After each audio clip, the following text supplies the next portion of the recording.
नमस्कार सभी को। इस वीडियो में बहुत इंपॉर्टेंट चैप्टर होने वाला है आपके पास में और उसके नोट्स हम लोग डिस्कस करेंगे। जो चैप्टर है उसका नाम है कॉलोनियल एरा इन इंडिया। तो पूरा जो कॉलोनियल एरा रहा है, किस तरीके से ब्रिटिशर ने लोगों के साथ ट्रीटमेंट किया है, क्या क्या पॉलिसीज रही हैं, वो सारी बातें हम लोग करेंगे। क्लास 8th जो न्यू एनसीईआरटी है उसके सिलेबस में चैप्टर नंबर 4 है। ठीक है, तो चलिए स्टार्ट करते हैं। और इससे पहले आपको बता देना चाहते हैं, बाकी के जो नोट्स है और एमसीक्यूज हैं, क्वेश्चन आंसर्स हैं, वो प्लेलिस्ट में लगे हैं। अगर आप चाहते हैं अपनी तैयारी और अच्छी करना तो उसको जाके देख सकते हैं, अपना रिवीजन अच्छे से कर सकते हैं। तो सबसे पहला जो सवाल आता है वो आता है कि कोलोनिज्म होता क्या, व्हाट इज कोलोनियलिज्म। ठीक है, तो practice where one country takes control over the another region. अब ये वन कंट्री किसकी बात हो रही है? ब्रिटिश की बात हो रही है। ठीक है, और ब्रिटिश ने किस पे कंट्रोल ले लिया? अनदर रीजन मतलब इंडिया पे कंट्रोल ले लिया। तो एक तरीके से कंट्रोल ले लेना दूसरी कंट्री के ऊपर, वो क्या कहलाएगा? कॉलोनियल या कॉलोनियलिज्म कहलाएगा, कॉलोनियल रूल कहलाएगा। सेटलिंग देर, वहां पर सेटल हो गए और अपने जो उन लोग के पॉलिटिकल, इकोनॉमिक और कल्चरल सिस्टम्स थे उन लोग को इन लोग ने इम्पोज करना स्टार्ट कर दिया। ठीक है, तो पॉलिटिकल, इकोनॉमिक और कल्चरल ये जो सिस्टम्स होते हैं, ये कॉलोनिज्म में जो आउटसाइडर कंट्री होती है वो इंडिजीनियस लोगों के ऊपर अप्लाई करने लग जाती है। ये कोई नई चीज नहीं है। दूसरी बात ये कही गई है, ये बहुत एंशियंट टाइम से, एंशियंट एम्पायर में भी ये चीज चलता था, एक दूसरे पे कब्जा, वही वाला हाल मान लीजिए। एज ऑफ कॉलोनिज्म, तो एज क्या रही है कॉलोनिज्म की, कब से स्टार्ट हुआ, कब तक ये रहा है? तो 15th सेंचुरी के बाद से अगर आप देखेंगे तो कॉलोनिज्म का रूल बहुत तेजी से स्टार्ट हुआ है पूरे वर्ल्ड में। कौन कौन सी यूरोपियन पावर्स हैं जिन्होंने इस फिनोमेना को अप्लाई किया है? जैसे स्पेन हो गई, पोर्चुगल हो गई, ब्रिटेन हो गई, फ्रांस हो गई, नीदरलैंड्स हो गई। ठीक है, तो ये इन लोग ने पूरा अपना एक्सपेंशन किया है ग्लोबल, मतलब दूसरे क्षेत्रों पे कब्जा किया और उनकी जो पॉलिटिकल मतलब सुप्रीमेसी थी उसको दूसरी जगह पे अप्लाई किया, इकोनॉमिक चीज़ों को अप्लाई किया, कल्चरल सिस्टम्स को अप्लाई किया दूसरी कंट्रीज के ऊपर। मोटिव क्या था इनका? मतलब जो कॉलोनियल कंट्रीज थी, जो मेनली जो हेड कर रही थी, जो एक तरीके से लीडर थे, जैसे ब्रिटेन हो गया, स्पेन हो गया, पुर्तगाल हो गया, इनका मोटिव क्या था? तो इन सब कंट्रीज का मोटिव ये था। तो पहला मोटिव था इकोनॉमिक। इकोनॉमिक में क्या करते थे? रिसोर्सेज को ये लोग यहाँ से लेके जाते। जैसे मान लीजिए इंडिया है, तो इंडिया में बहुत सारे रिसोर्सेज होते थे, उनको एक्सप्लॉइट करते थे, उनको पूरी तरीके से उखाड़ लेते थे, एक तरीके से ऐसे कह सकते हैं। और सारे रिसोर्सेज कहाँ पहुंचा देते थे? यूरोपियन कंट्रीज में पहुंचा देते थे। यहाँ गरीबी हो जाती थी और यूरोप जो होता था अमीर हो जाता था। मार्केट पे कब्जा कर लेते थे, प्लंडर करते थे चीजों को, ठीक है, तोड़ फोड़ करते थे। तो ये सब काम किसका था? ये इकोनॉमिक मोटिव था इनका। पॉलिटिकल मोटिव क्या था? ग्लोबल पावर राइवलरी, मतलब आपस में भी ये लड़ते रहते, जैसे ब्रिटेन हो गया फ्रांस से लड़ता रहता था। तो ये जो आपस में लड़ाई होती थी, तो ये लड़ाई कहाँ जाके मतलब एक तरीके से ये लड़ाई होती तो ब्रिटेन और फ्रांस में चाहिए, लेकिन ये होती कहाँ पे थी? तो इंडिया जैसे कंट्रीज में होती थी, मतलब इनके कॉलोनियल कंट्रीज में होती थी। रिलीजियस क्या इनका मोटिव था? तो ये क्रिश्चियनिटी को स्प्रेड करना चाह रहे थे। तो आप देखेंगे जितनी भी कंट्रीज हैं, यूरोप की कंट्रीज हैं, और यहाँ पर जो क्रिश्चियनिटी थी वो मेजोरिटी में थे। तो अब ये पूरे विश्व में, पूरे वर्ल्ड में क्या चाह रहे थे? क्रिश्चियनिटी स्प्रेड हो जाए। तो वही स्प्रेड करने के लिए ये यहाँ पर एक तरीके से रिलीजियस कन्वर्जन्स, फोर्स्ड कन्वर्जन्स कर रहे थे। नॉलेज भी एक तरीके से बात करी जाए तो नॉलेज का भी इनका मोटिव था। जैसे ज्योग्राफी हो गया, नेचुरल हिस्ट्री हो गया, इसको भी ये लोग प्रमोट करते थे। तो ये भी इनका एक मोटिव था। ये बहुत सेकेंडरी मोटिव है। रियलिटी क्या थी, अब देख लेते हैं इनकी रियलिटी क्या थी मोटिव के behind. Colonised people face loss of independence. तो जो लोग कॉलोनाइज हो जाते थे, जो कंट्री कॉलोनाइज हो जाती थी, उनके लोगों का पूरा इंडिपेंडेंस खत्म हो जाता था। मतलब कोई भी फंडामेंटल राइट्स नहीं बचते थे, कोई भी उनके पास राइट्स नहीं होते थे। उनको एनिमल्स की तरह ट्रीटमेंट किया जाता था, उनका एक्सप्लॉइटेशन बहुत अच्छे से किया जाता था। कल्चरल डिस्ट्रक्शन मतलब उनके धर्म को, उनके धार्मिक चीज़ों को डिस्ट्रॉय कर देते थे, बहुत खराब बताया जाता था, ऐसी ऐसी चीज़ें होती थी। तो बड़ा खतरनाक चीज़ है ये। India before colonialism. अब हम लोग मेनली फोकस जो करेंगे इंडिया पे करेंगे। तो पहले देखेंगे कोलोनिज्म जब आया, मतलब 16 सेंचुरी में अगर आप देखेंगे तो कोलोनिज्म जो है भारत में एक तरीके से एंट्री करेगा। उससे पहले इंडिया जो था वो कैसा था, ये हम लोग यहाँ पर देखेंगे। तो पहले क्या था कि एशियन ट्रेड होता था, हम लोग ट्रेड करते थे किसके साथ में? ग्रीक के साथ में, रोमन्स के साथ में, और बाद में अरब के साथ में भी हम लोग ट्रेड करने लगे। गुड्स इन डिमांड, तो इंडिया के कौन कौन से ऐसे गुड्स थे जिसकी डिमांड बहुत ज्यादा थी इन मार्केट्स में? जैसे मसाले, स्पाइसेस बहुत ज्यादा डिमांड में थे। कॉटन बहुत ज़्यादा डिमांड में थी, आइवरी आपको पता होगा, आइवरी मतलब ऐसे समझ सकते हैं कि जो हाथी होता है उसके दाँत होते हैं, उससे बहुत इम्पोर्टेंट चीज़ें बनती है, तो वो डिमांड में हुआ करती थी। जेम्स बहुत मतलब अच्छे पत्थर यहाँ पाए जाते थे, वो डिमांड में होते थे, जो बहुत कीमती पत्थर होते हैं। टीक वुड मतलब लकड़ी-वकड़ी बहुत इम्पोर्टेंट थी, सैंडलवुड जिसको चंदन कहते हैं, वुड्स स्टील तो एक स्टील होती थी। ये सारी चीज़ें बहुत ज़्यादा डिमांड में रहती थी, इसी वजह से इंडिया बहुत ज़्यादा एक्सपोर्ट करता था इन सब चीज़ों को। अप टू 16th सेंचुरी ये एक्सपोर्ट बहुत ज़्यादा रहा है और इंडिया जो है one of the largest economies रहा है। मतलब अगर 25% देखेंगे वर्ल्ड जीडीपी का, वो केवल इंडिया के पास ही था। आज आप देखेंगे तो 4% भी नहीं है हम लोग के पास में, और 16th सेंचुरी में हम लोग 25% सोचिए विश्व का जीडीपी अपने पास रखते थे। मतलब अगर पूरे विश्व में 100 रुपए है तो 25 रुपए केवल कहाँ होते थे? इंडिया में होते थे। इतना रिच था इंडिया, इसीलिए इंडिया को सोने की चिड़िया भी कहा जाता था, और इतना ही किसके पास भी था? चाइना के पास भी था। Seen as flourishing land by European travellers, तो यूरोपियन ट्रैवलर्स जब आए हैं भारत में, तो इन लोग ने इस लैंड को बहुत ही फ्लरिशिंग लैंड बताया, बहुत ही एक तरीके से मोटिवेट हुए, इस लैंड से इंस्पायर हुए और इसको लूटने की पूरी तरीके से कोशिश करने लग गए। Prosperity made Indian attractive target for colonisation, ठीक है। अब देखिए इंडिया में प्रॉस्पेरिटी इतनी ज़्यादा थी, राजा महाराजा इतने अमीर थे, इतने ज़्यादा रिसोर्सेस थे, तो इसकी वजह से ही जो कॉलोनियल पावर्स थी अट्रैक्ट होती है, ठीक है। आगे बढ़ते हैं, यूरोपियन पावर्स इन इंडिया देख लेते हैं कौन कौन सी आई है। तो सबसे पहले जो आए हैं वो पुर्तगालीज थे। ये मेनली 1498 में वास्को ड गामा आया, उसके बाद का ही इनका जो टेन्योर रहा है 1498 के बाद का रहा है। तो वास्को डा गामा जो आया है कैलीकट में अराइव किया था, ये बात याद रखिएगा, कब अराइव किया था ये? 1498 में ये आया था इंडिया में। गोवा कैप्चर कर लिया था 1510 में, मेड इट देयर कैपिटल, और फिर बाद में इसको क्या बना दिया गया था?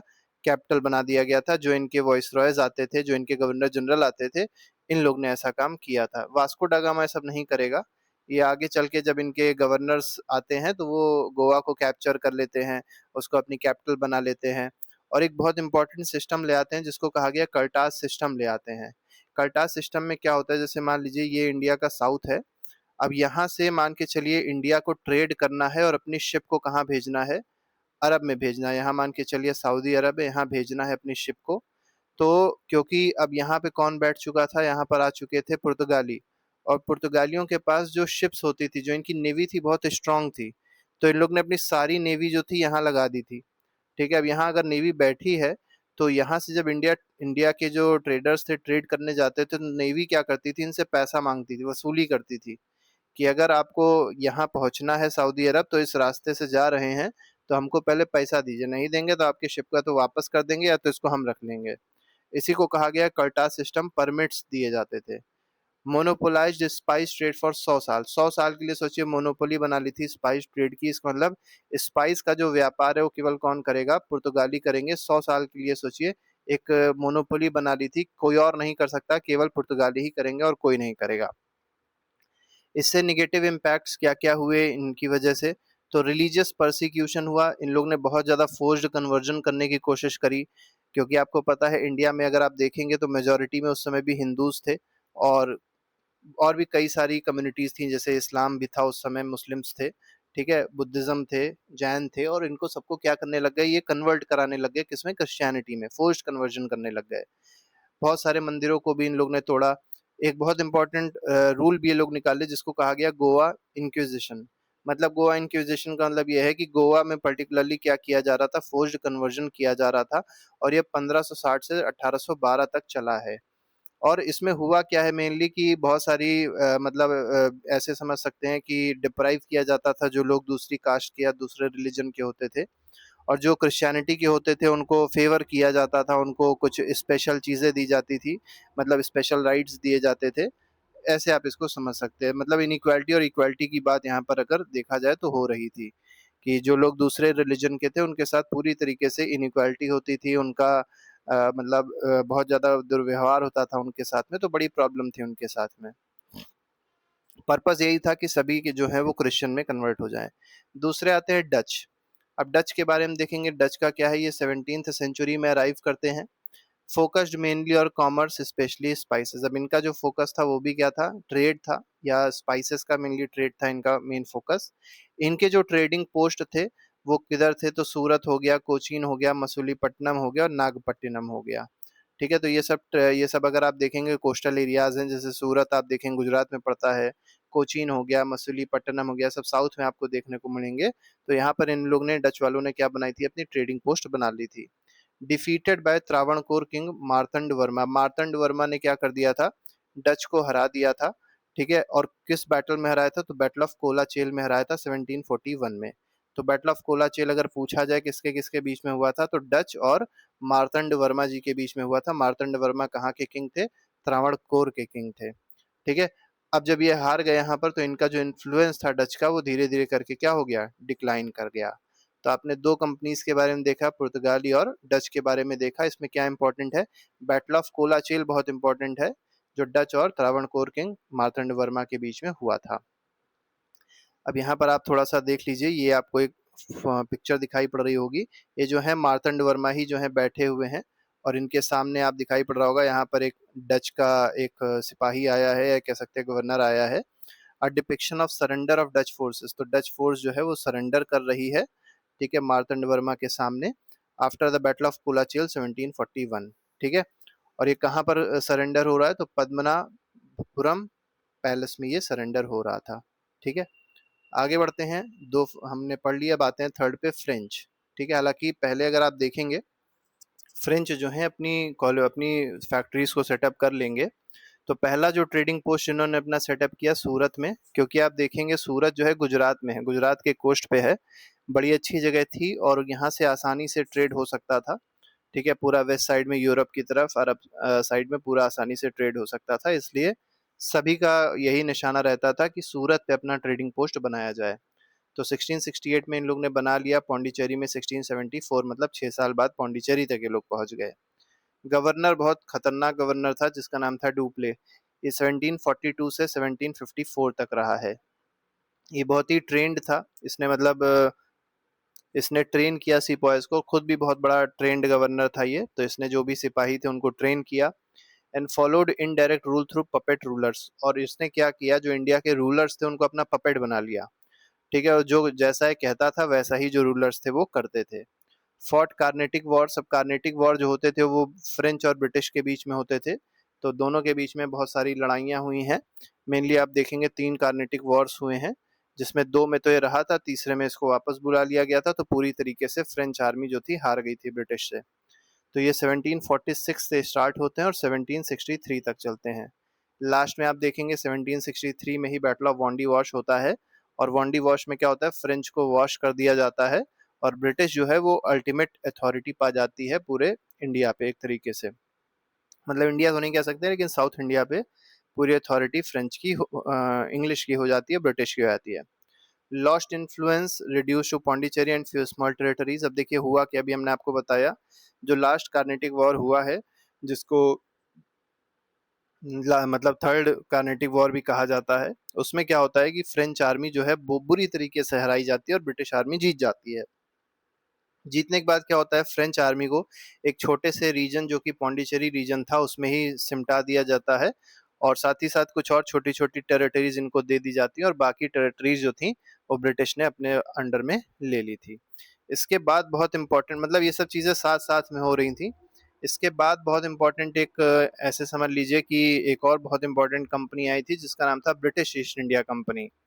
अब ब्रिटिशर जो आए हैं वो एंटर जब इंडिया में किए, तो एक ट्रेडर मतलब बिजनेसमैन के रूप में ये लोग एंटर किए थे, और उस कंपनी का नाम था ईस्ट इंडिया कंपनी। ये 1600 में फाउंड हो गई थी, मतलब 1600 में इसको बनाया गया था।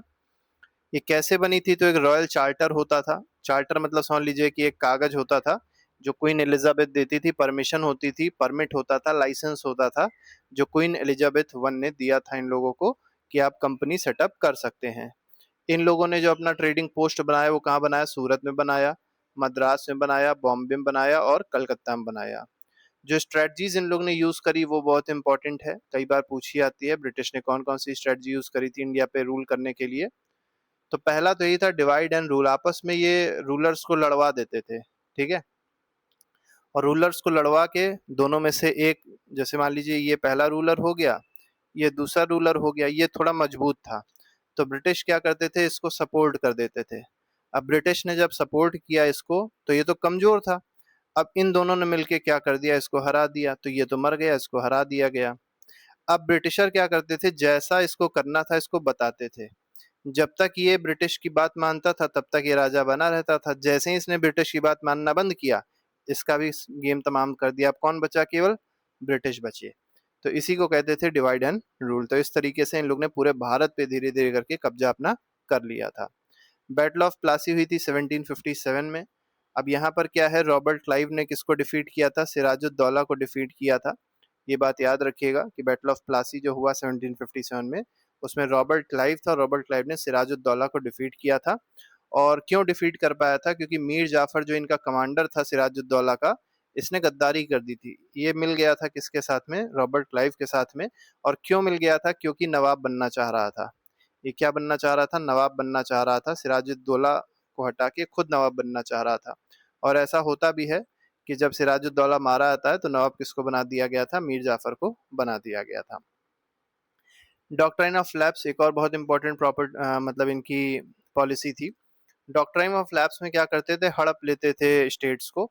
तो annexation of states without male heirs. अब जैसे मान लीजिए ये कोई जोड़े हैं, राजा और रानी जैसे बता देते हैं, ठीक है। जिससे मान लीजिए इनकी चोटी बना देते हैं, ये रानी हो गई और ये राजा साहब हैं, ठीक है। अब इनका एक बच्चा हुआ, ठीक है। लेकिन ये बच्चा जो है ये गर्ल है, क्या है, ये गर्ल है, ठीक। अब ये गर्ल अगर है और ये चाहते हैं कि अपनी सारी संपत्ति, सारी जमीन जायदाद किसको दे दें, इस गर्ल को दे दे, तो ये नहीं दे सकते हैं। ये ब्रिटिशर ने एक नियम बना दिया था कि अगर मेल हेयर होगा, मतलब उत्तराधिकारी अगर मेल होगा, तभी उसको अपना सारा संपत्ति दे सकते हैं। वरना इनकी सारी संपत्ति किसके पास चली आएगी, गवर्नमेंट के पास चली आएगी, मतलब गवर्नमेंट ऑफ ब्रिटिश या ईस्ट इंडिया कंपनी के पास में चली जाएगी। तो यही क्या है, डॉक्ट्रिन ऑफ लैप्स है। इसके बाद एक और बहुत इंपॉर्टेंट इनकी पॉलिसी आई जो लॉर्ड वेलेस्ली लेके आया था। ये तो लॉर्ड डलहौजी लेके आया था, ठीक है। ये लॉर्ड वेलेस्ली लेके आया था। अब इसमें क्या है, लॉर्ड वेलेस्ली जब लेके आया तो Indian rulers force to keep British troops and residents. अब इसमें क्या किया, जैसे मान लीजिए ये एक जगह है, ये कोई जगह है, जैसे मान लीजिए अवध है, ठीक है। ये अवध का क्षेत्र है। अब ब्रिटिशर ने क्या कहा, नवाब साहब यहाँ बैठे हुए हैं। ब्रिटिशर आया और ब्रिटिशर ने नवाब साहब से कहा कि नवाब साहब ऐसा है कि हम आपको, आपकी जो भी टेरिटरी है उसको प्रोटेक्ट करेंगे, और उसके बदले में क्या करना होगा, आपको हमारी आर्मी को रखना होगा। आप हमारी आर्मी को रखिए, हमारी आर्मी आपके एरिया को प्रोटेक्ट करेगी, और प्रोटेक्ट करने के साथ साथ आपके ऊपर अगर कोई आक्रमण करता है तो हम उसके खिलाफ लड़ने चले आएंगे, ठीक है। बस आपको क्या करना होगा, हमारी आर्मी को तनख्वाह देनी होगी, उनको खिलाना पिलाना होगा, ये काम इन्होंने कहा, ठीक। अब एक तरीके से क्या कर लिया, इन्होंने रख लिया।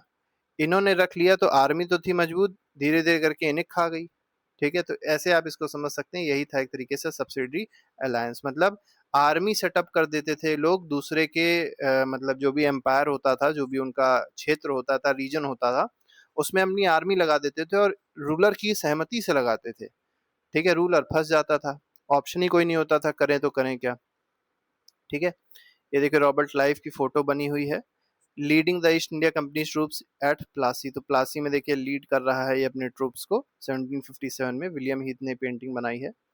अब बात करते हैं इम्पैक्ट क्या रहा है ब्रिटिश रूल का इंडिया पे, ये बहुत इंपॉर्टेंट है। तो पहला तो यह है, इकोनॉमिक एक्सप्लॉयटेशन बहुत ज़्यादा हुआ, ड्रेन ऑफ वेल्थ हुई। यहाँ से सारा रिसोर्सेज लेके जाते थे और सारे रिसोर्सेज को कहाँ पहुँचा देते थे, यूरोप में पहुँचा देते थे। तो जहाँ पे मतलब रिसोर्सेज होते थे भारत के लोगों को नहीं मिलते थे, कहाँ मिलते थे, यूरोप के लोगों को मिलते थे। इसी को कहा गया ड्रेन ऑफ वेल्थ। तो भारत की जो वेल्थ थी वो धीरे धीरे करके खत्म हो गई। Plunder of Bengal after Plassey finance British industrial revolution. तो ब्रिटेन में जो इंडस्ट्रियल रिवोल्यूशन बहुत तेजी से आगे बढ़ा, वो कैसे आगे बढ़ा, उसका पैसा कहाँ से आया, तो बंगाल बहुत ज्यादा रिच हुआ करता था। तो बैटल ऑफ प्लासी में जब बंगाल हार गया, सिराजुद्दौला या ये कह सकते हैं भारत जब बंगाल हार गया, तो यहाँ से बहुत सारा पैसा लूटा ब्रिटिशर्स ने, बहुत सारा पैसा, बहुत सारे रिसोर्सेज लूटे और कहाँ भेजे, ब्रिटेन भेजे। और ब्रिटेन में उसी पैसों से इंडस्ट्रियल रिवोल्यूशन को चलाया गया। तो पहली चीज तो है ड्रेन ऑफ वेल्थ। दूसरा क्या, हेवी टैक्सेशन भी किया गया। Indian industries decline. अब जैसे मान लीजिए कोई भी चीज है, अब जैसे मान लीजिए 10 रुपए की चीज बनाई गई, अभी तक वो 10 रुपए की बिक रही थी क्योंकि सरकार उस पर टैक्स ले रही थी 0%। ठीक। अब ब्रिटिश आ गए, ब्रिटिश ने क्या कहा? ब्रिटिश ने कहा कि हमको 100% टैक्स चाहिए। और वो 10 रुपए की चीज कितने रुपए में हो गई? 20 रुपए में हो गई। अब 20 रुपए में होने से हुआ क्या? जो कंपनी है उसको कोई फायदा नहीं हुआ, सरकार को 10 रुपए का फायदा हुआ। मतलब ब्रिटिश गवर्नमेंट को या ईस्ट इंडिया कंपनी को 10 रुपए का फायदा हुआ। तो ब्रिटिश ईस्ट इंडिया कंपनी तो बढ़ रही है, उसका तो ग्रोथ बहुत तेजी से होगा, लेकिन जो कंपनीज हैं उनके पे तो कोई इफेक्ट नहीं पड़ेगा। उल्टा होगा क्या? जो लोग पहले 10 रुपए का सामान खरीद रहे थे वो अब खरीदना ही बंद कर देंगे, तो प्रोडक्शन बंद हो जाएगा। प्रोडक्शन बंद हो जाएगा तो वो कंपनीज ही बंद हो जाएगी। इसी वजह से इंडियन इंडस्ट्रीज क्या हो गई? डिक्लाइन हो गई। उत्साह पटनायक जी हैं, इन्होंने क्या कहा है? इन्होंने एक बहुत इंपॉर्टेंट बात बताई है, ये अभी रिसेंट में 45 ट्रिलियन जो है डॉलर इतना ड्रेन हुआ है 1765 से लेके 1938 तक। मतलब ये मेन रेन रहा है ब्रिटिश पीरियड का। इस पीरियड में 45 ट्रिलियन डॉलर, सोचिए, भारत से ब्रिटेन भेजा गया है, अप्रोक्सीमेट इतना ज्यादा। अभी प्रेजेंट में 2025 में हम लोग ये सोच रहे हैं कि हमारी इकोनॉमी 5 ट्रिलियन डॉलर की हो जाए। अब सोचिए, 5 ट्रिलियन डॉलर की इकोनॉमी आज हम सोच रहे हैं, और कितना लूट के लेके चले गए? 45 ट्रिलियन डॉलर लूट के लेके चले गए। इसी को कहा जाता है ड्रेन ऑफ वेल्थ। दादा भाई नारोजी ने क्या कहा है? तो इसको कहा है un British rule in poverty and un British rule in India. तो इन्होंने किताब लिखी थी जिसका नाम था poverty and un British rule in India. तो इन्होंने क्या बताया कि जो ब्रिटिश का रूल था असलियत में वो अन ब्रिटिश रूल था। मतलब रूल ऑफ लॉ था ही नहीं, बहुत खराब रूल था, एक्सप्लॉयटेशन था और कुछ नहीं था। तो जैसे ब्रिटिश ब्रिटिश मतलब जैसे ब्रिटिश के रूलर्स इंग्लैंड में रूल करते थे, उस तरीके से इंडिया में रूल नहीं कर रहे थे। वहां रूल ऑफ लॉ होता था, यहाँ कोई रूल ऑफ लॉ नहीं था। ठीक है। फमीन के बारे में बात करते हैं। फमीन बहुत इंपॉर्टेंट है, ये ब्रिटिश के टाइम पे बहुत सारी आई हैं। तो फमीन बहुत खतरनाक रही है, इसको आप भुखमरी की तरह समझ सकते हैं। सूखा पड़ जाता था, भुखमरी आ जाती थी। तो बंगाल फमीन बहुत खतरनाक फमीन है जो 1770 से 1772 तक चली। अब इसमें क्या है, अप्रोक्सीमेटली 10 मिलियन लोगों की डेथ हो गई। 10 मिलियन का मतलब आप ऐसे समझ लीजिए, 1 मिलियन में 10 लाख होते हैं, तो 10 मिलियन में 1 करोड़ लोग होते हैं। तो उस समय पॉपुलेशन अगर इंडिया की देखी जाएगी तो अप्रोक्सीमेटली 3 करोड़ थी। और 3 करोड़ में सोचिए 1 करोड़ लोग मर ही गए केवल फमीन से, भुखमरी से। कहाँ पर? बंगाल में। बंगाल की पॉपुलेशन की बात हो रही है। इसके बाद यहाँ पे फमीन रुकता नहीं है, क्योंकि कोई पॉलिसी नहीं ली गई, पॉलिसी कोई नहीं बनाई गई जिससे फमीन को रोका जाए। तो अप्रोक्सीमेटली 100 साल बाद फिर उतनी खतरनाक फमीन आती है जिसको ग्रेट फमीन कहा गया। और इसमें 8 मिलियन लोग सोचिए मरते हैं, 80 लाख लोग की डेथ हो गई। टोटल फमीन डेथ ड्यूरिंग ब्रिटिश, और अगर पूरे ब्रिटिश पीरियड में देखा जाए कि टोटल फमीन डेथ जो हुई है वो कितनी हुई है, तो 50 से 100 मिलियन की सोचिए डेथ हुई है। मतलब 5 करोड़ से 10 करोड़ लोग जो है केवल फमीन की वजह से ही मर गए इंडिया में। कॉजेस क्या थे? फमीन क्यों आते थे इतने ज्यादा? क्यों भुखमरी हो जाती थी? क्यों सूखा पड़ जाता? तो क्योंकि हार्श टैक्स कलेक्शन था। अगर क्रॉप फेलियर भी हो जाता तो भी टैक्स देना पड़ता था। तो ये सब जो चीजें थी इसकी वजह से मेनली फमीन आ रही थी। Free market policy, no price regulation, ये बहुत इंपॉर्टेंट था, इस वजह से भी आ रही थी। Continued grain exports. अब देखिए, ग्रेन तो बहुत ज्यादा होता था भारत में, ऐसा नहीं है कि भारत में ग्रेन हो नहीं रहे थे, ग्रेन व्रेन सब हो रहे थे। लेकिन ग्रेन कहाँ भेज दिए जा रहे थे? यूरोप में भेज दिए जा रहे थे, ब्रिटेन भेज दिए जा रहे थे, और इंडिया में लोग पास खाने को नहीं बचता था। ठीक है। अब जैसे मान लीजिए किसी के खेत में 10 किलो अनाज हुआ, और 10 किलो से उसको 12 किलो मान लीजिए टैक्स देना था। ठीक है, हुआ है 10 ही किलो, टैक्स कितना देना है? 12 किलो देना है।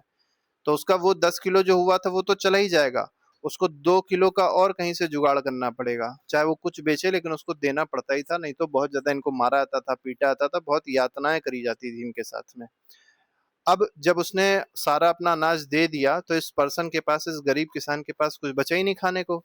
तो क्या होता था, धीरे धीरे करके ये पूरा, मतलब ये कंडीशन जो होती थी पूरे गांव में, पूरे रीजन में फैल जाती थी, और भुखमरी हो जाती थी। यही तो फमीन का कारण था। ठीक है। आगे बढ़ते हैं। सोशल एंड कल्चरल चेंजेस की बात करी जाए तो इसमें क्या क्या चेंजेस किए हैं, कैसे कैसे इफेक्ट किया है, कैसे कैसे, मतलब आप समझ सकते हैं एक्सप्लॉयटेशन किया है इनका। तो ब्रिटिश ने क्या क्लेम किया भारत में आके, कि ये हमको, भारतीयों को सिविलाइज करने आए हैं, सिविलाइजिंग मिशन पे निकले हैं ये। मतलब ये मानते थे कि जो इंडियंस है वो नॉन सिविलाइज्ड है, वो जानवरों की तरह हैं। तो हम क्या करेंगे, उनको सिविलाइज करेंगे, तो हम लोग को सिविलाइज करने आए थे, ऐसा उनका क्लेम था। इंट्रोड्यूस्ड इंग्लिश एजुकेशन, तो इसीलिए इन लोगों ने क्या किया, इंग्लिश एजुकेशन को भी इंट्रोड्यूस कर दिया।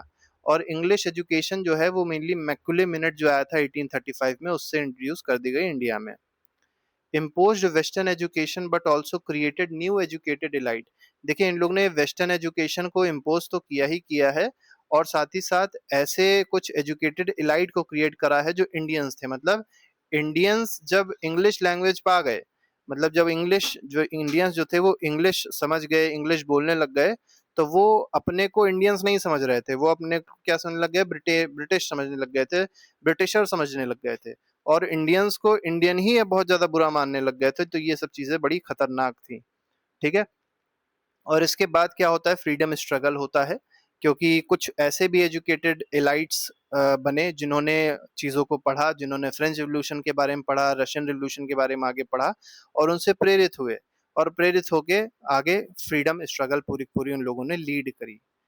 इनकरेज डिविजन्स अमंग इंडियंस, तो एक तरीके से डिवीजन की बात अगर करी जाए, जिसे भी हम लोग ने डिवाइड एंड रूल की बात करा था, तो कल्चरल डिवीजन उन लोग ने बहुत अच्छा किया, सोशल डिवीजन बहुत अच्छा कर दिया, कि आज तक उसको हम लोग झेल रहे हैं। On the basis of religion अगर देखा जाए तो हिंदू मुस्लिम आज भी देखिए होता रहता है। तो ये सब किया किसी ने नहीं, ये सब किया केवल ब्रिटिशर ने है, और आज तक सोचिए हम लोग को झेलना पड़ रहा है। कास्ट बेस्ड डिवीजन किया, रीजन बेस्ड डिवीजन कर दिया, तो ये सारी चीजें जो थी ब्रिटिशर करके गए थे। और आज भी आप देखेंगे तो रीजनलिज्म से भारत परेशान है, कास्टिज्म से भारत परेशान है, रीजन रिलीजनलिज्म जो होता है, कम्युनलिज्म जो होता है, उन सबसे भारत परेशान है। तो ये सब कौन करके गया था, ब्रिटिशर करके गए थे। और आज भी धीरे धीरे कोई ना कोई पार्टी जो है, हर पार्टी अपनी तरीके से ये सब करने की कोशिश करती है। अब बात आती है रेजिस्टेंस टू कॉलोनिज्म। अब इस कॉलोनियल पावर के खिलाफ कई सारे लोग खड़े हुए, उनके बारे में हम लोग देखेंगे। तो जैसे लोकल रूलर्स की बात करी जाए तो रानी अबक्का हो गई, मराठा हो गए, टीपू सुल्तान हो गए। तो इन लोगों ने कॉलोनियल पावर के खिलाफ लड़ाई करी।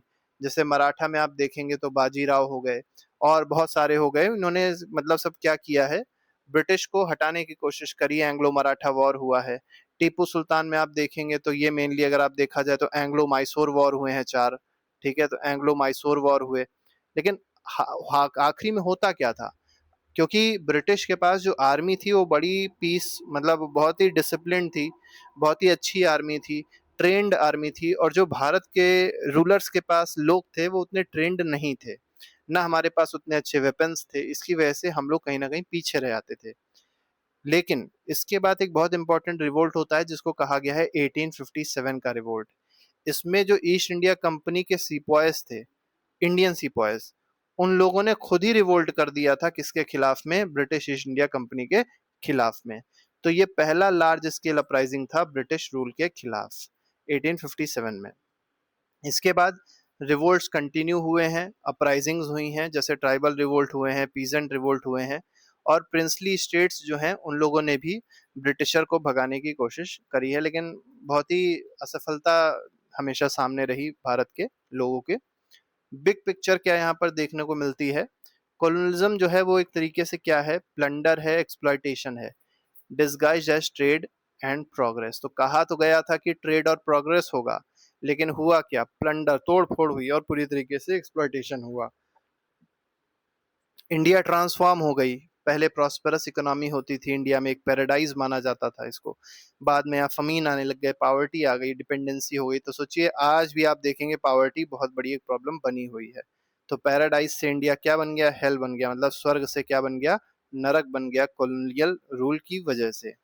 ब्रिटिश बिल्ट रेलवेज, अब देखिए ब्रिटिश ने रेलवे बनाया, टेलीग्राफ लाइंस बनाई। ठीक है, लेकिन तो रेलवे और टेलीग्राफ ब्रिटिश ने बनाई, लेकिन बनाई तो ब्रिटिश ने, यह कह सकते हैं बनवाई ब्रिटिश ने, लेकिन इसको फंड कौन करता था, इसका पैसा कहाँ से आता था, तो इंडिया के टैक्सेस से आता था। तो कई लोग बताते रहते हैं कि रेलवे ब्रिटिशर ने बनाया, अगर ब्रिटिशर ना होते तो रेलवे ना बनती। तो बिल्कुल गलत बताते हैं। ब्रिटिशर ने रेलवे अपने फायदे के लिए बनाई थी, कि जो सामान है उसको, मतलब मतलब ऐसे समझ सकते हैं, जैसे मान लीजिए इंडिया बहुत बड़ा है, तो यहाँ पे मान लीजिए कोयला माइनिंग हो रही है कोल की, तो इसको कोस्ट तक कैसे पहुंचाया जाए, क्योंकि अगर आप रोड के थ्रू पहुंचाएंगे बहुत खर्चा लग जाता था। तो इसीलिए रेलवे बनाई गई। तो रेलवे अपने फायदे के लिए बनाते थे। और दूसरा क्या था, दूसरा इसलिए बनाते थे, जैसे मान लीजिए यहाँ पर कोई रिवोल्ट हो गया, ठीक है, और सेना जो है यहाँ बैठी हुई है कोस्ट पे, तो जल्दी से सेना को उस जगह तक पहुंचाने के लिए भी क्या किया था, इन लोगों ने रेलवे को बनाया था। इसी तरीके से टेलीग्राफ या कम्युनिकेशन लाइंस भी इसीलिए बनाई गई थी। ठीक है। अब ये बनाई भी जो गई थी वो कि ऐसा नहीं कि ब्रिटेन ने अपने तरफ से कोई पैसा लगाया हो या फंडिंग करी हो कहीं बाहर से, नहीं, सारा पैसा जो था इंडियन के ही टैक्स का था। तो इसलिए थोड़ा सा ये चीज समझनी ज्यादा जरूरी हो जाती है। 20th सेंचुरी के आसपास अगर आप देखेंगे तो इंडियन नेशनलिज्म तेजी से ग्रो करने लग गया। Exposed the truth about British exploitation, क्योंकि लोग पढ़ाई पढ़ाई लिखाई कर लिए तो उनको ये पता चल गया जो ब्रिटिश एक्सप्लॉइटेशन कर रहे हैं वो किस तरीके से कर रहे हैं। इनमें बहुत सारे लीडर्स रहे, जैसे दादा भाई नारोजी रहे हैं, आरसी दत्त रहे हैं, विलियम डिग्बी रहे हैं। अब आप ये सोचिएगा, विलियम डिग्बी जो हैं ये एक ब्रिटिशर हैं, लेकिन फिर भी ये इंडिया के सपोर्ट में थे, क्योंकि ह्यूमैनिटी जो ग्राउंड होती है वो ज़्यादा ज़रूरी होती है as compare to other things. यहाँ पर आप देख सकते हैं कुछ इंपॉर्टेंट लीडर्स के बारे में दिया गया है, वही है जो इंडिया में बताया गया। Decline of India indigenous industries. अब जो इंडिजीनियस इंडस्ट्रीज थी वो डिक्लाइन करने लग गई, उसके बारे में यहाँ बताया गया है। Before 18th century India was world renowned for manufacturing specially. अब देखिए 18th सेंचुरी से पहले की बात करी जाए तो इंडिया जो था वो मैन्युफैक्चरिंग की दुनिया में बहुत आगे था, और यहाँ पर टेक्सटाइल्स का बहुत बड़ा एक तरीके से उद्योग लगा हुआ था। कॉटन का बहुत सारा काम होता था, सिल्क का काम होता था, वुल का काम होता था, जूट का काम होता था, हेम्प कॉयर इन सब का काम होता था। ठीक है। इंडियन टेक्सटाइल जो होती थी वो रिच डिजाइन्स उसमें देखने को मिलती थी, ब्राइट कलर्स होते थे, मसलिन्स होते थे, क्योंकि यहाँ के जो लोग थे वो हाथों से ही इतना अच्छा काम कर देते थे जो मशीन नहीं कर पाती थी। तो बहुत ज्यादा डिमांड होती थी यूरोपियन मार्केट्स में, अरब मार्केट्स में। एम्बॉस्ड फैब्रिक्स होते थे यहाँ के, और इसका जो डिमांड होती थी ग्लोबल मार्केट्स में बहुत ज़्यादा होती थी। British policies destroyed Indian industries. तो ब्रिटिश की कुछ ऐसी पॉलिसीज थी जिसकी वजह से इंडियन इंडस्ट्रीज पूरी तरीके से डिस्ट्रॉय हो गई और आज तक वो कभी अपने पैरों पे खड़ी नहीं हो पाई। जैसे क्या क्या पॉलिसीज, हैवी ड्यूटीज, टैक्स बहुत ज्यादा लगा दिया।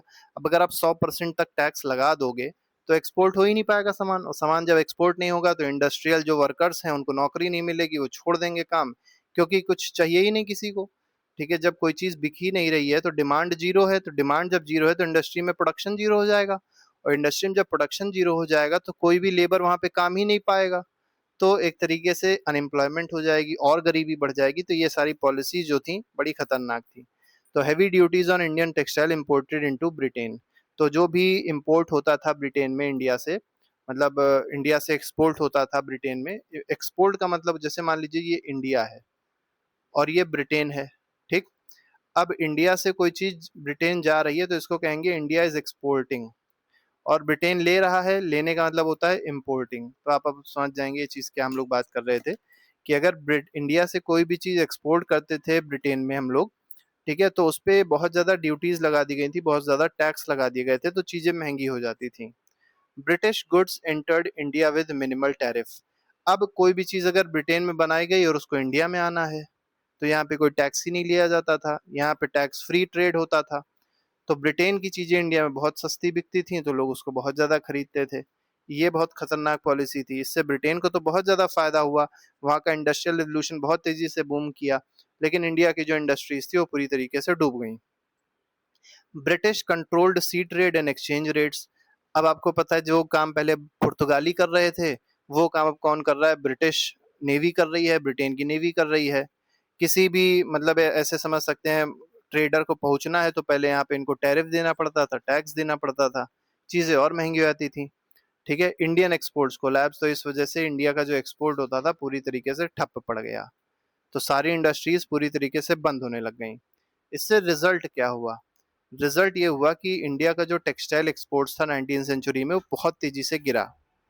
Communities of artisans forced into poverty. अब जो लोग पहले आर्टिसन थे, बहुत मतलब अच्छा काम करते थे, ठीक है, बुनकर हुआ करते थे, हैंडलूम में वर्क करते थे, बहुत मतलब उनका एक्सपीरियंस बहुत अच्छा था, वो सब गरीब हो गए क्योंकि उनको काम ही नहीं मिल रहा था।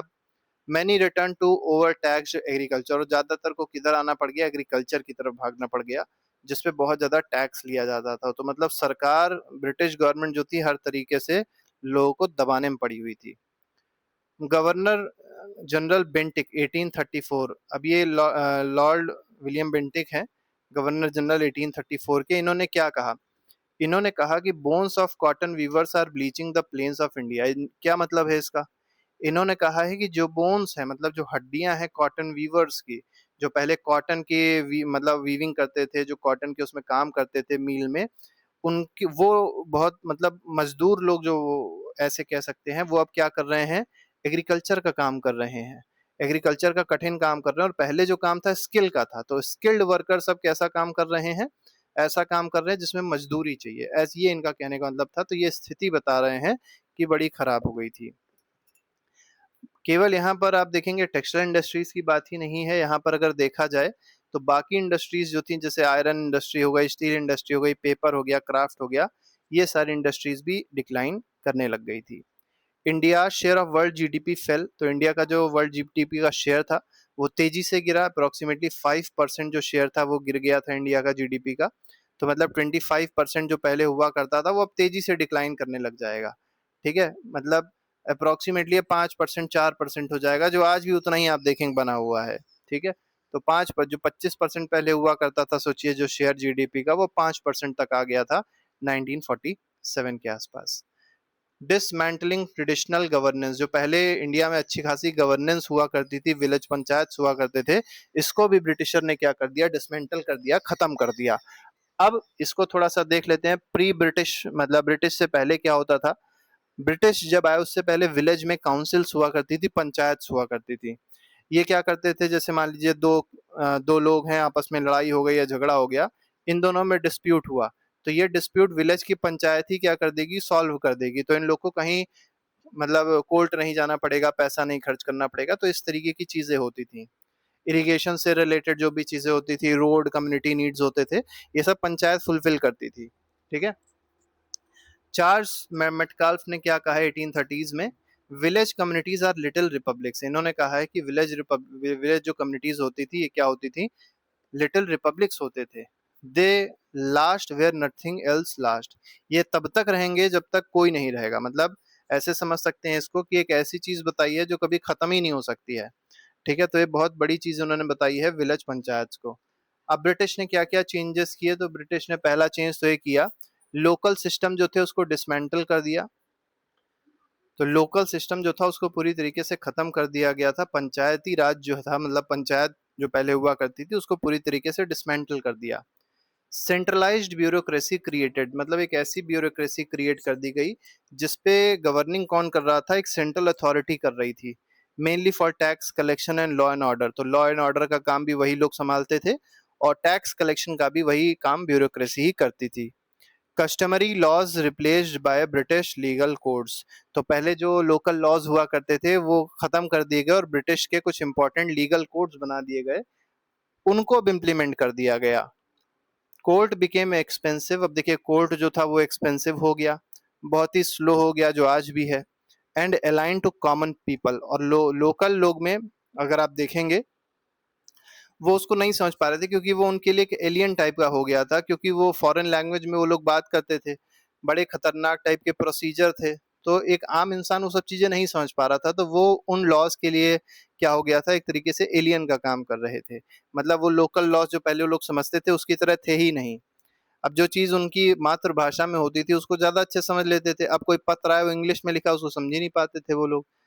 तो बड़ा बहुत बुरी स्थिति थी, ऐसे आप इसको समझ सकते हैं। रिजल्ट क्या हुआ इससे, collapse of traditional self governance, जो ट्रेडिशनल सेल्फ गवर्नेंस चल रही थी उसको पूरी तरीके से कोलैप्स कर दिया गया।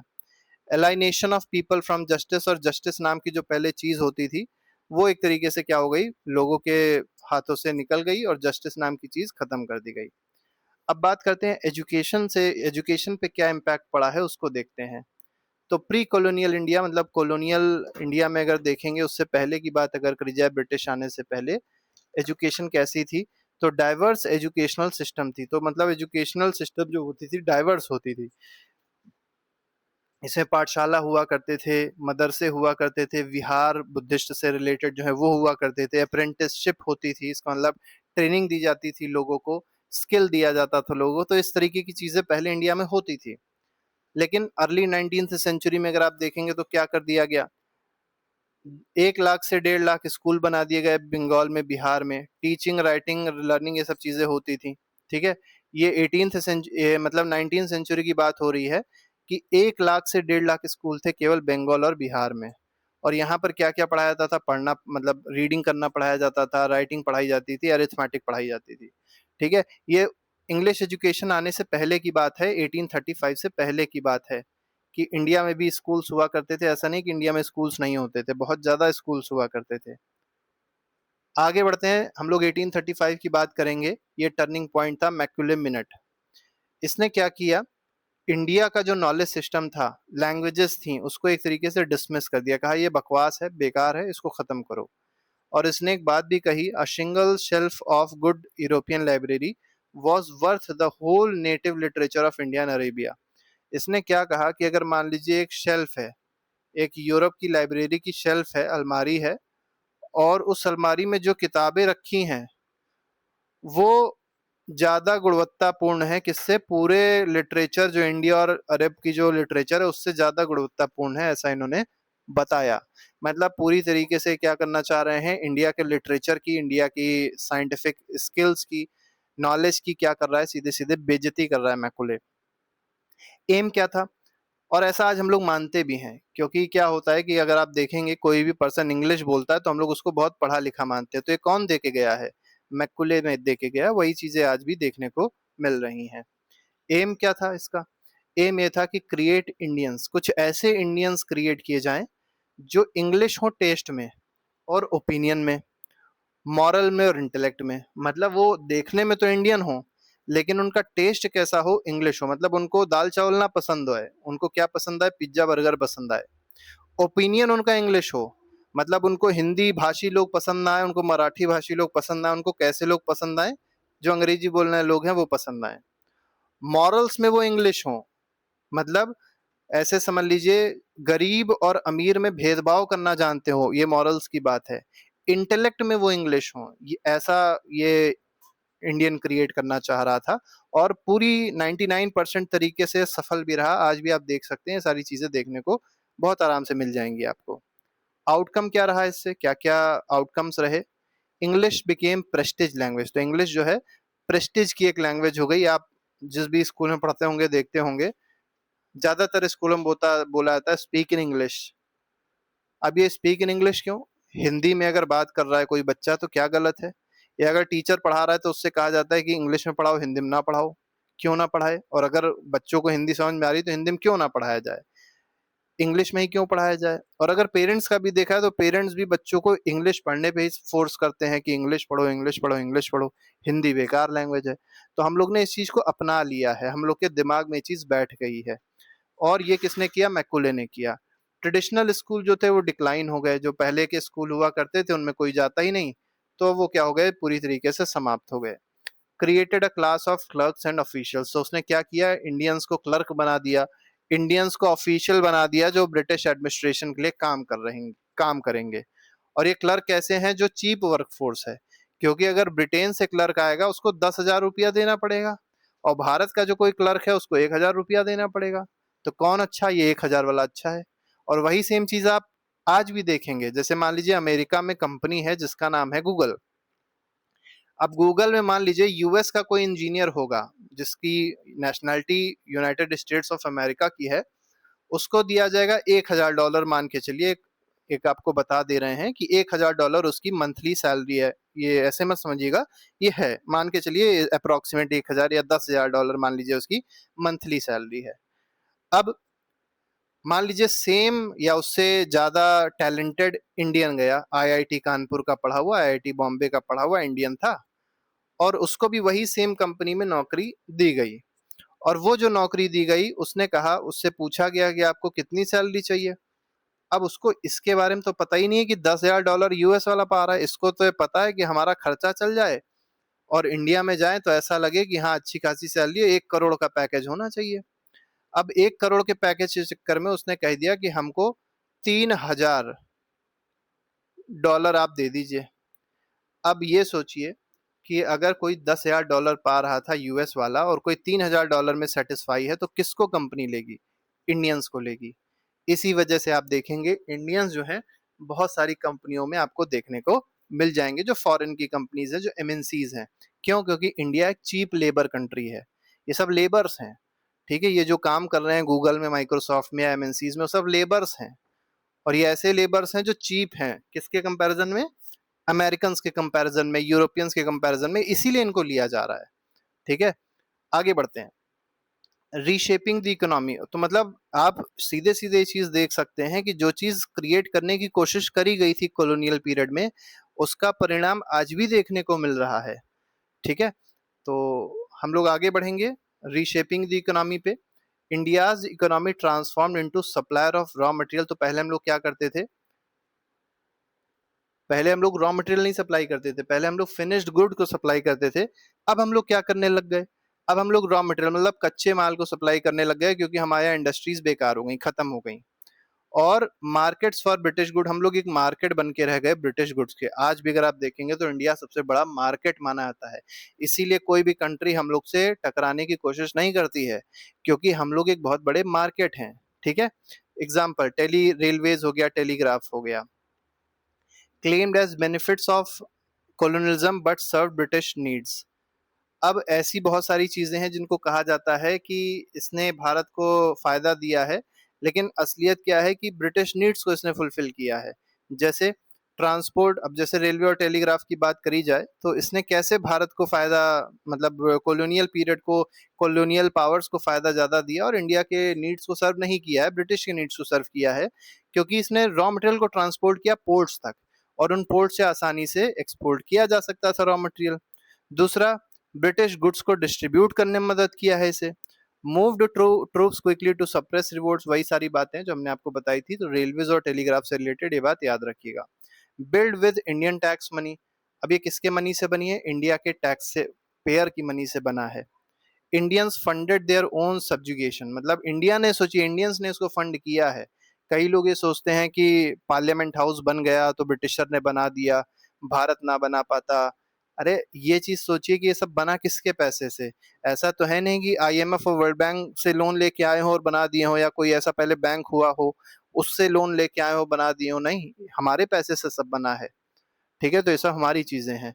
British officials lavish life styles हुआ करती थी ऑफिसर्स की।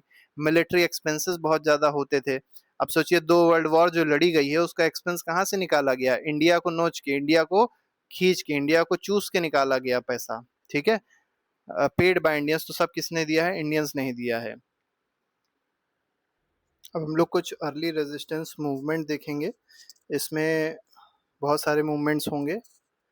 तो पहला तो देख लेते हैं, इंडिया जो है वो ज्यूल ऑफ क्राउन कहा जाता था ब्रिटिश एम्पायर का, मतलब जो क्राउन है उसका एक तरीके से ज्यूल है। British claim the sun never sets on the empire, क्योंकि ब्रिटिशर जो थे उनका जो एम्पायर था पूरे विश्व में हर जगह फैला हुआ था। तो ये कहते थे कभी भी हमारा सूरज डूबता नहीं है। इसका मतलब एक जगह अगर सूरज उगा होगा और डूब रहा होगा तो दूसरी जगह वो उग जाएगा। ठीक है, तो ईस्ट से लेके वेस्ट तक के पूरे में क्या करते थे? राज करते थे, इसलिए ऐसा कहते हैं। रेजिस्टेंस बिगेन अर्ली, तो पहला अगर देखा जाए जो रेजिस्टेंस है वो सन्यासी रिबिलियन है, जिसको सन्यासी फकीर रिबिलियन कहा गया। ये 1770 से 1800 तक चला है। ये मेनली बंगाल फमीन जो 1770 में आई थी उसके बाद हुआ। इसमें क्या है कि हिंदू के सन्यासी जो होते थे, मुस्लिम के जो फकीर होते थे, इन्होंने अटैक कर दिया था ब्रिटिश के ट्रेजरी पे, टैक्स कलेक्टर्स पे अटैक कर दिया था। क्योंकि इन लोगों ने क्या देखा कि ब्रिटिशर के पास पैसा बहुत था, अनाज बहुत था, लेकिन ये जिन लोगों से लिया उन लोगों को दे नहीं रहे थे कि वो भूखों भूखों मरे जा रहे हैं, उनको दे दें। ठीक है, तो इस वजह से ये रिबिलियन हुआ था। सप्रेस्ड, इस रिबिलियन को बाद में ब्रिटिशर ने सप्रेस कर दिया। लेकिन एक बहुत इंपॉर्टेंट नॉवेल या कह सकते हैं बुक क्रिएट हुई जिसका नाम था आनंद मठ, और एक इसने लिखी थी बंकिम चंद्र चटर्जी जी ने 1882 में। और इसी में एक बहुत इंपॉर्टेंट सॉन्ग आया जिसको कहा जाता है वंदे मातरम। ठीक है, तो वंदे मातरम किससे रिलेटेड है? याद रखिएगा, सन्यासी रिबिलियन से रिलेटेड है। और किसने, मतलब कहाँ पे इसका जिक्र हुआ है? आनंद मठ में हुआ है, जो बंकिम चंद्र चटर्जी जी ने लिखा है। आगे बढ़ते हैं, ट्राइबल अपराइजिंग देखेंगे कौन कौन सी हुई है। तो tribal faces loss of forest, तो ट्राइबल की क्या क्या प्रॉब्लम थी? तो पहला, फॉरेस्ट उन लोग का छीन लिया गया। लैंड एलाइनेशन हो गया, टैक्सेस बहुत ज्यादा उनको देने पड़ गए, मतलब लैंड छीन लिया, फॉरेस्ट छीन लिए। ठीक है, उनको कर्ज में डाल दिया गया। मिशनरीज आ गए, मतलब उनका जो धर्म था वो परिवर्तन करने की कोशिश करी गई। ठीक है, फोर्स्ड कन्वर्जन होने लग गया। कोल अपराइजिंग हुई इसलिए। अब कोल अपराइजिंग क्या है, तो अगेंस्ट आउटसाइडर्स, तो जो बाहरी लोग आ रहे थे 1831 से 32 के बीच में हुई है कोल अपराइजिंग। ठीक है, तो जो बाहर बाहर से लोग आ जा रहे थे ट्राइबल बेल्ट में रहने के लिए, उनके खिलाफ ही हुआ। ठीक है, क्योंकि उनको लैंड राइट्स दे दिए गए थे छोटा नागपुर रीजन में। और कोल अपराइजिंग कहाँ पर हुई है, छोटा नागपुर रीजन में हुई है। तो इसका आपको दो चीजें मेनली याद रखनी है। पहला तो ईयर याद रखना है, किस ईयर में हुआ और किस रीजन में हुआ। इसके बाद संथल रिबिलियन आप देखेंगे तो 1855 से 56। तो संथल रिबिलियन के बारे में याद रखिएगा, रिवॉल्ट ऑफ 1857 से जस्ट पहले होने वाला जो रिबिलियन था उसको कहा गया संथल रिबिलियन। इसमें दो इंपॉर्टेंट लीडर्स रहे हैं, सिद्धू कान्हू मुर्मू। ठीक है, ये ट्राइबल्स थे, इन लोग ने इस मतलब मूवमेंट को लीड किया था। और ये जो मूवमेंट थी मेनली लैंडलॉर्ड्स के खिलाफ थी। ठीक है, जो लैंडलॉर्ड्स थे उनको बहुत ज्यादा एक्सप्लॉइट कर रहे थे, मनी लेंडर्स हो गए। ठीक है, इन लोगों को क्या मिल रहा था, ब्रिटिश का सपोर्ट मिल रहा था। तो जब सपोर्ट मिल जाता है तो एक्सप्लॉइटेशन और बढ़ा दिया जाता है, तो वही हो रहा था। डिक्लेयर्ड सेल्फ रूल, तो इन लोग ने क्या कर दिया था, कानू और सिद्धू मुर्मू ने सेल्फ रूल मतलब पूर्ण स्वराज या स्वराज एक तरीके से डिक्लेयर कर दिया था। और इन लोग ने कसम खा ली थी कि इनसे तब तक लड़ाई करेंगे जब तक हम मर नहीं जाते। लेकिन बाद में हुआ क्या, क्योंकि वायलेंस था इसमें, तो ब्रूटली इस रिबिलियन को भी क्रश कर दिया था ब्रिटिशर ने। जो विलेजेस हुआ करते थे ट्राइबल्स के, उनको जला दिया गया था और हजारों लोग इसमें मार दिए गए थे। ठीक है, तो ये संथल रिबिलियन बहुत खतरनाक रिबिलियन टाइप का हो गया था और बहुत तेजी से इसको क्रश किया गया था। आप यहाँ पर देख सकते हैं कुछ संथल्स हैं, ये ट्राइबल्स हैं, ऐसे होते थे। और ये इनके पास बहुत ही पुराने हथियार होते थे, जैसे धनुष बाण हो गया। ठीक है, ये आपके पास देखेंगे तो तलवार हो गई। और उनके पास क्या होता था, तो धनुष बाण तलवार से लड़ रहे, उधर से आप देखेंगे क्या चल रही, गोलियां चल रही हैं। तो कौन जीतेगा, अब तलवार आप फेंक के तो मार नहीं दोगे, लेकिन गोलियां जो है वो मारते थे और ये लोग तुरंत मर जाते थे। इस वजह से इसको क्रश कर पाए थे, इस रिबिलियन को। पीजेंट अपराइजिंग अगर देखी जाए तो पीजेंट्स ने किस तरीके से अपराइजिंग हुई है पीजेंट्स में।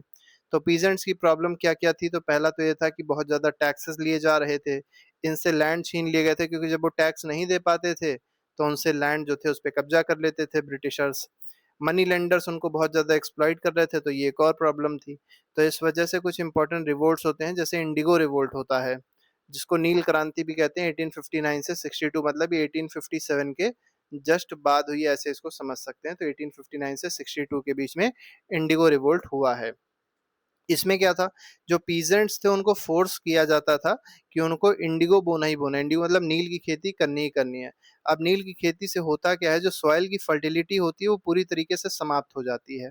ठीक है, तो यूरोपियन प्लांटर्स फिर भी उनको फोर्स कर रहे थे कि तुमको ये नील की खेती करनी ही पड़ेगी। ठीक है, और दूसरी चीज ये भी होती थी कि इस नील की खेती करने में जो पेमेंट मिलता था बहुत ही कम मिलता था किसानों को। ठीक है, इस वजह से क्या हो गया था, ये बिल्कुल डेप्थ में चले गए थे, पूरी तरीके से कंगाल हो गए थे, उधारी पे चलने लग गए थे लोग। Revolt supported by Bengali intelligentsia and press, तो बंगाल के जो इंटेलिजेंट इंटेलेक्चुअल्स थे उन लोगों ने इस रिवोल्ट को एक तरीके से सपोर्ट किया था। तो British restricted worst abuses but system continued, देखिए जो बहुत ही मतलब खराब चीजें हो रही थी उसको ब्रिटिश ने रेस्ट्रिक्ट तो किया, लेकिन ये जो सिस्टम चल रहा था इंडिगो प्लांटेशन वाला, वो अभी भी कंटिन्यू रहता है। तो मतलब कोई भी आप देख रहे हैं रिवोल्ट ऐसा हो रहा है थोड़े दिन के लिए और फिर क्या कर दिया रहा, उसको तुरंत सप्रेस कर दिया जा रहा है। फिर आता है, मतलब हो तो पहले ही गया था लेकिन बाद में बताया गया क्योंकि इंपॉर्टेंट है, ग्रेट रिबेलियन ऑफ 1857, जिसको 1857 का रिवोल्ट भी कहते हैं। इसको सिपॉय म्यूटिनी भी कहा जाता है। ठीक है, ब्रिटिश ने इसको सिपॉय म्यूटिनी कहा है और इसको ग्रेट रिबेलियन ऑफ 1857 भी कहा जाता है। कॉजेस क्या क्या थे इसके, पहला मतलब क्यों ये रिवोल्ट क्यों हुआ था, तो पहला तो मिलिट्री ग्रीवांसेस थे। मतलब जो मिलिट्री में लोग काम कर रहे थे इंडियंस, उनको प्रॉब्लम थी, क्या प्रॉब्लम थी कि उनको ग्रीस्ड कार्टेज दी गई थी और ये माना जा रहा था ग्रीस्ड कार्टेज को मुंह से काटना होता था, और काट जो उस पे जो चर्बी लगी हुई थी, जो उस पे फैट लगा हुआ था, वो गाय का और सुअर का था। अब आपको पता होगा गाय जो है वो हिंदू धर्म बहुत ही पवित्र मानी जाती है, और इस्लाम में पिग को बहुत ही खराब मानते हैं। तो दोनों को ही टच करना एक तरीके से इन मतलब काऊ को, तो काऊ का चर्बी मुंह से लगाना बहुत ही ज्यादा अधर्म है, और साथ ही साथ पिग का भी अगर आप देखेंगे चर्बी देखना या छूना या टच करना तो बहुत ज्यादा अधर्म है, किसमें, इस्लाम में। तो इस वजह से जो मिलिट्री के सिपाहीज थे उन लोगों ने मना कर दिया था और बहुत ज्यादा गुस्से में आ गए थे। दूसरा क्या था, सोशल रिलीजियस इंटरफेरेंस भी कर रहे थे ब्रिटिशर, जैसे वेल्लोर म्यूटनी हुई थी 1806 में। इससे मेनली क्या हो गया था, इसमें मेनली हुआ ये था कि जो सिपॉयज थे उनको मना किया गया था कि वो कोई भी जो रिलीजियस सिंबल्स होते हैं वो नहीं पहनेंगे या नहीं लगाएंगे। जैसे कोई टीका नहीं लगाएगा, कोई हाथ में कलावा नहीं बांधेगा, कोई टोपी नहीं पहनेगा जो आपने देखी होगी व्हाइट कलर की होती है, और बहुत सारी चीजें थी जो इन लोगों ने कर दी थी। ठीक है, तो इस तरीके से इस चीज को सबको बैन कर दिया गया था, तो इसी वजह से वेल्लोर म्यूटनी 1806 में हुई थी। इकोनॉमिक डिस्ट्रेस भी था पीजेंट्स और सोल्जर की फैमिलीज में। अब क्योंकि सोल्जर्स को अच्छी तनख्वाह नहीं दी जा रही थी, बहुत खराब वेतन दिया जा रहा था, तो इनकी फैमिलीज बहुत ज्यादा दिक्कत में आ गई थी। पीजेंट्स के साथ तो प्रॉब्लम पहले से ही थी। ठीक है, तो ये कुछ कॉजेस थे जिसकी वजह से 1857 का रिवोल्ट होता है। लीडर्स कौन कौन थे इसमें से? मंगल पांडे लीडर थे। ठीक है, रानी लक्ष्मीबाई आपको पता होगा झांसी से इन्होंने लीड किया था। ठीक है, बेगम हजरत महल इन्होंने लखनऊ से लीड किया था, ये भी आपको पता ही होगा। नाना साहब और टांटिया टोप आप देखेंगे कानपुर से इन लोगों ने लीड किया है। ठीक है, तो बहुत सारे इसमें लीडर्स थे, लेकिन जो हेड बनाए गए थे, जो मतलब मेन रूलर बनाए गए थे, वो कौन बनाए गए थे? बहादुर शाह जफर जी बनाए गए थे। मतलब इनको क्या मान लिया गया था? फिर से मुगल का एम्परर, इंडिया का एम्परर बना दिया गया था। इवेंट्स क्या क्या हुए हैं इसमें, वो इवेंट्स देखना बहुत ज़्यादा ज़रूरी है। तो मेरठ में ये म्यूटनी स्टार्ट होती है, इन लोगों ने रिवोल्ट किया, और ये कहाँ पहुंचे? मार्च करते हुए कहाँ पहुंचे थे? दिल्ली पहुंचे थे, और इन्होंने बहादुर शाह जफर को अपना लीडर घोषित कर दिया था। फिर ये जो म्यूटनी थी, या ये कह सकते हैं ये जो रिवोल्ट था, ये स्प्रेड होता है कानपुर में, लखनऊ में, झांसी में, ग्वालियर, मतलब पूरे नॉर्थ इंडिया में एक तरीके से ये स्प्रेड हो गया था। पहले इनिशियली अगर आप देखेंगे बहुत सारे सक्सेस इसमें मिले, कि मतलब जो भी कमांडर हुआ करते थे उनको मार दिया, पूरा मतलब जो जगह थी उसको फ्री करा दिया था ब्रिटिशर से। लेकिन क्योंकि यूनिटी नहीं थी, कम्युनिकेशन प्रॉपर नहीं हो पा रही थी, स्ट्रेटजी प्रॉपर नहीं थी, जिसकी वजह से ब्रिटिशर ने आगे चल के इनको पूरी तरीके से खदेड़ दिया था, पूरी तरीके से इस रिवोल्ट को सप्रेस कर दिया था। ये आप देख सकते हैं यहाँ पर हो रही है depiction of sepoys rebellion at Meerut. तो सिपॉयज जो है वो रिबिलियन कर रहे हैं मेरठ में, वो चीज दिखाई गई है कि देखिए सिपॉय है, सारे सिपॉय हैं, किसको मार रहे हैं? ब्रिटिशर को मार रहे हैं। ये कुछ ब्रिटिशर यहाँ पड़े भी हैं, तो सिपॉयज ने मार दिया है। ठीक है, ब्रिटिश रिस्पांस क्या था? तो ब्रूटल रिप्रेशन हुआ, मैसेकर हुए, जो गांव होते थे उनको जला दिया गया, एक्सिक्यूशंस हुए, तो बहुत मतलब बहुत ज्यादा फिर यातनाएं दी गई लोगों को। कॉन्सिक्वेंस क्या देखने को मिले इसके? तो रिवोल्ट जो था उसको 1859 में पहली चीज तो क्रश कर दिया गया था, और दूसरा इसका कॉन्सिक्वेंस ये देखने को मिला कि 1857 तक जो ईस्ट इंडिया कंपनी रूल कर रही थी इंडिया पे, अब उसको डायरेक्टली किसको ट्रांसफर कर दिया गया? ब्रिटिश क्राउन को रूल ट्रांसफर कर दिया गया कि अब वो पूरा कंट्रोल रखेंगे। ईस्ट इंडिया कंपनी का रूल खत्म कर दिया गया और ब्रिटिश राज यहाँ पर रूल करने लग गए। Army reorganise to prevent unity, मतलब जो आर्मी थी उसको रीऑर्गेनाइज कर दिया गया। जो ट्रूप्स थे उनका रेशियो कम कर दिया, मतलब इंडियन ट्रूप्स का रेशियो कम कर दिया गया, वो कम हो अब रखे जाते थे, और उनका जो रेशियो रहता था ज़्यादा रहता था ब्रिटिशर का। ठीक है, shift from expansion to consolidation, अब एक्सपेंशन नहीं कर रहे थे, अभी कंसोलिडेशन कर रहे थे, तो ये भी एक बहुत इंपॉर्टेंट चीज़ है। कल्चरल और इंटेलेक्चुअल इम्पैक्ट क्या रहा है इसके बारे में थोड़ा सा देख लेते हैं। कोलोनाइजर्स लूटेड कल्चरल आर्टिफैक्ट्स, जो हमारे कल्चरल आर्टिफैक्ट्स जैसे टेम्पल्स थे, उसमें बहुत सारा धन हुआ करता था, उसको लूट लिया। मैन्युस्क्रिप्ट्स को खत्म कर दिया, लूट के ले चले गए, फिर उसका ट्रांसलेशन करने लग गए। ठीक है, जेवल्स बहुत सारे होते थे, जेवरात होते थे, उसको लूट लिया गया। स्कल्पचर्स बहुत महंगे महंगे बहुत कीमती होते थे, उसको लूट लिया और कहाँ भेज दिया सबको? यूरोप भेज दिया। आज भी यूरोप में ही देखने को मिलता है, और क्या करते हैं उसको? बहुत करोड़ों अरबों रुपए में नीलाम करते हैं। सम पॉजिटिव इफेक्ट्स क्या क्या, मतलब कुछ इफेक्ट्स पॉजिटिव भी देखने को मिलते हैं। जैसे देख लेते हैं क्या क्या है। सिस्टमेटिक सर्वे यहाँ पर करवाया इन लोगों ने। आर्कियोलॉजी डॉक्यूमेंटेशन की बात अगर करी जाए तो उस पर फोकस किया है ब्रिटिशर ने। यूरोपियन स्कॉलर जैसे कुछ आप देखेंगे, चार्ल्स विल्किंस का देखा जाए तो इन्होंने भगवत गीता को ट्रांसलेट किया 1785 में, तो कुछ अच्छे काम भी हुए हैं। Inspired European thinkers, philosopher, writers, इनको इंस्पायर भी करने का काम किया है। Cultural influence also flowed back to the West, मतलब जो इंडिया का कल्चर था वो वेस्ट में भी गया। ओवरऑल अगर लेगेसी देखी जाए कॉलोनियल पीरियड की, तो क्या है? तो एक्सप्लॉयटेशन देखने को मिलता है, डिस्ट्रक्शन ऑफ इंडस्ट्रीज देखने को मिली, फमीन देखने को मिला, कल्चरल डिसरप्शंस देखने को मिले। ठीक है, रेजिस्टेंस सोड सीड्स ऑफ इंडियन नेशनलिज्म इसी से जनरेट हुआ। ठीक है, सम अनइंटेंडेड आउटकम्स, कुछ ऐसे आउटकम्स भी देखने को मिले, जैसे ग्लोबल कल्चरल एक्सचेंज देखने को मिलता है। मॉडर्न इंफ्रास्ट्रक्चर इंडिया में देखने को मिला, क्योंकि ब्रिटिश आर्किटेक्ट ने बहुत सारी बिल्डिंग्स बनवाई। ठीक है, exposure of India to global debates, तो पूरे विश्व में भारत की बात होने लग गई थी। तो ये कुछ इंपॉर्टेंट चीज़ें थी जो हम लोग को डिस्कस करनी थी। इस तरीके से ये पूरा चैप्टर होता है समाप्त। तो आई होप ये पूरा चैप्टर आप लोग को अच्छे से समझ में आ गया होगा। अगर कोई डाउट है तो आप लोग कमेंट बॉक्स में मैसेज लिख के पूछ सकते हैं, आपका डाउट ज़रूर सॉल्व कर दिया जाएगा। थोड़ा-सा बड़ा वीडियो हो गया क्योंकि चैप्टर थोड़ा-सा बड़ा ही था। अभी के लिए फिलहाल नहीं, इसके अलावा अगर आपको कोई और क्वेरी हो तो मैसेज में कमेंट बॉक्स में लिख दीजिएगा। अभी के लिए फिलहाल नहीं रखते हैं। Thank you very much. Good bye. Jai Hind.